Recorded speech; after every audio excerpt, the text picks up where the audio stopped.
Pour Mme Tremblay, mon nom, c'est Gaétan Gagnon, district 3, secteur Iberville. Je suis au nord d'Iberville, madame. Moi, c'est pour... on a fait une demande pour la desserte de l'eau potable sur le chemin des Patriotes. Et puis, ça fait à peu près un mois et demi. Et puis, on a eu les résultats. Puis, je vais les répéter, M. le maire, pour être sûr que tout le monde, ça va tomber dans la bonne oreille. Il y a eu 62 des répondants. En accord, il y a eu 34 puis en désaccord, il y a eu 66 Puis en passant, quand on a eu, le total était de 7,5 millions. Aussitôt que j'ai eu l'évaluation de tout ça, je suis allé mener ça à Mme la députée d'Iberville, Mme Marie Bouillet, à son bureau. J'ai remis ça à sa secrétaire, puis elle va travailler pour que les gens du secteur peuvent profiter d'une subvention pour avoir l'eau potable. Scorat-Gosselin, la Ville a fait un mur de son.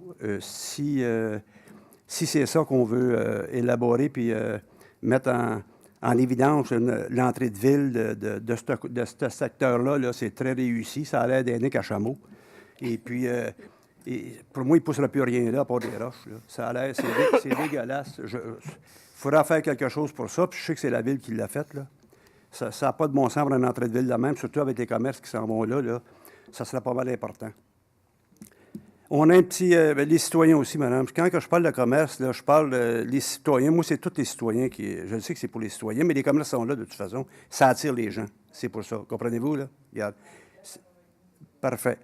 Et puis, pour le développement de la route 104 pour M. Lalonde, moi, c'est la première fois depuis 4 ans que j'entends dire « Ah, priorité 3. » On fait des développements partout dans des secteurs donnés. Puis ce secteur-là...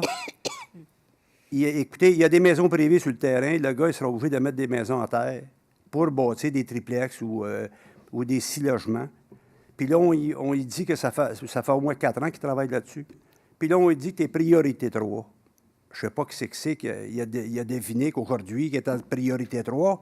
Ça n'a jamais été en développement. Puis c'est un coin qui était justement pour uniformiser tout le secteur. C'est un petit coin qui va rentrer là. C'est de l'autre bord de chez Zenman, la cour à scrap, en face du garage qu'il y a là. Je ne comprends pas comment ça se fait la réponse qu'il donne. Il a travaillé avec l'urbaniste, ça a tout été réglé. On l'avait. Puis là, bien, la semaine passée, au plénier, je n'y étais pas. Ça a passé que priorité 3. Ça fait 4 ans que c'est priorité 3, fait que ça ne fait rien. Aucune coupe d'arbres qui se fait là. Il n'y a rien, c'est des terrains vacants, à part les 2 maisons d'entrée que lui, il ôtera de là. Fait que moi, j'aimerais qu'on demande à la Ville pour reviser les priorités de développement. Parce que sur le côté d'Iberville, on s'est entendu que les développements, il n'y en a pas beaucoup, là. Un petit peu, c'est Frémaris, un petit peu, c'est M. Laplante. Puis justement, il y avait une priorité 3, je pense, c'est dans le domaine, c'est la rue Veilleux à Saint-Jean, dans Saint-Eugène. Puis je pense qu'on lui a donné son permis pour une partie, là. Fait que, regarde, on pourra revoir tout ça, ces choses-là. Puis moi, ça me fera mon affaire comme ça. C'est tout, M. le maire.